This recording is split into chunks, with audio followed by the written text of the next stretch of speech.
everyone! Today I'm going to give you my impressions of this fast hair straightener from my makeup brush set, which is a budget hair straightening brush.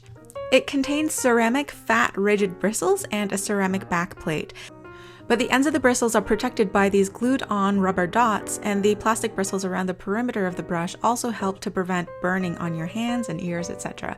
They do still feel hot, but obviously not as hot as the ceramic part.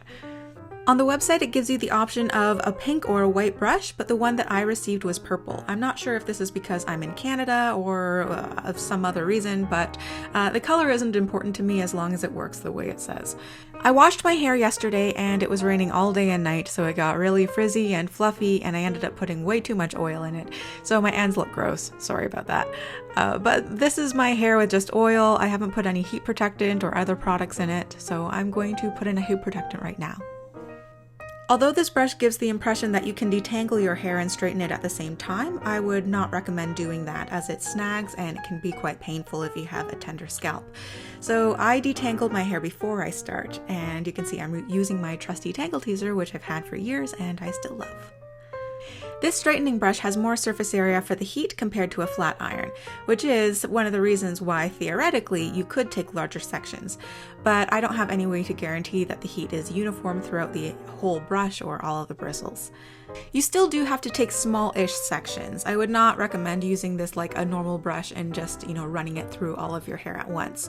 I admit I'm taking sections about twice as large as I would if I were using a flat iron though, so you can take slightly larger sections.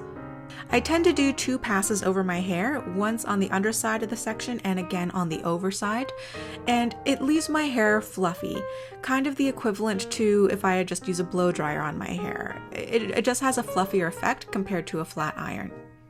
I consider this kind of like the no makeup look except for hair.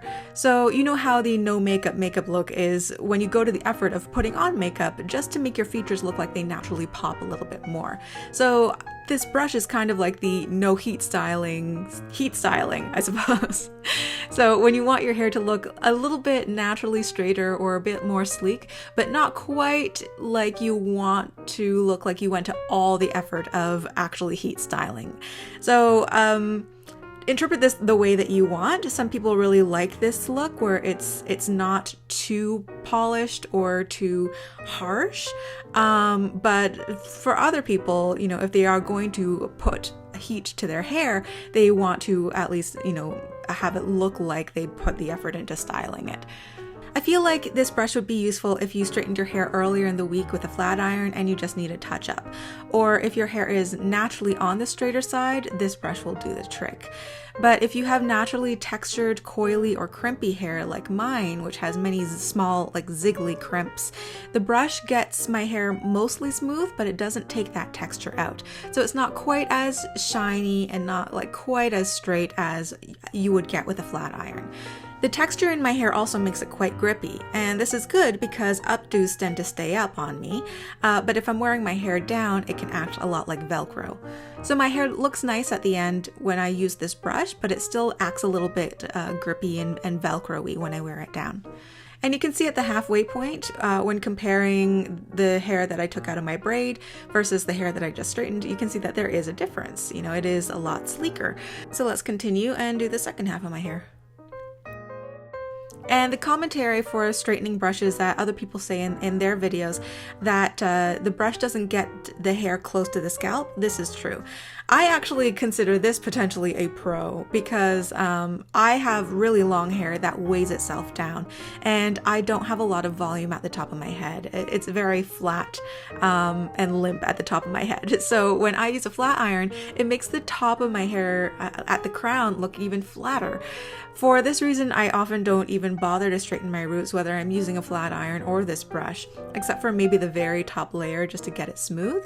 So I hope that the texture of my roots underneath would actually help give my hair some volume. But with the brush, since it can't get super close to the scalp anyway, it doesn't contribute to that lack of volume at my crown, so I consider this kind of a good thing.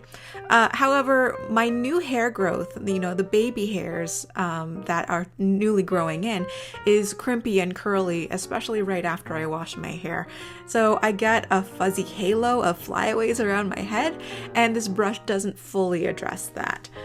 Also, this could just be my ineptitude, but when I got the brush close to my scalp, I also accidentally took up a lot of stray hairs from surrounding areas instead of just the clean section of hair that I wanted to straighten in that moment. Learning curve aside, I think this brush would be good for those who might have dexterity problems or limited use of their hands. If you have grip weakness and you can't quite clamp down well using a flat iron, or if you have a lack of coordination or you only have use of one hand or arm, using this brush might be easier compared to using a flat iron. So now we're completely finished, and all in all this took me about 35 minutes. So it is a bit shorter than the time it would take for me to flat iron my hair. If I wanted a kind of casual straightening for my flat iron, it would take about 45 minutes. If I wanted it very, very straight, it would take me closer to an hour for my hair. So the brush is faster. It is freeing up quite a bit of time for me if I wanted just a casual straighten, but not a completely like 100% polished straight look. Cleaning up the brush afterward, obviously you shouldn't put it in water, but you can take strips of a soft rag and run it between the bristles to wipe away any product. Throughout the straightening process, I stop and remove any shed hairs from the brush as well. Otherwise, those hairs that fall out and get caught within the bristles, it starts to smell a little bit like burning if you leave it in there for too long. So I try to clean it out a little bit throughout that process. And this is the final result, so let me know what you think of it in the comment down below. And if you own this brush as well, let me know what you like or don't like about it in a comment below as well. Thanks so much for watching, and I will see you next week for another video.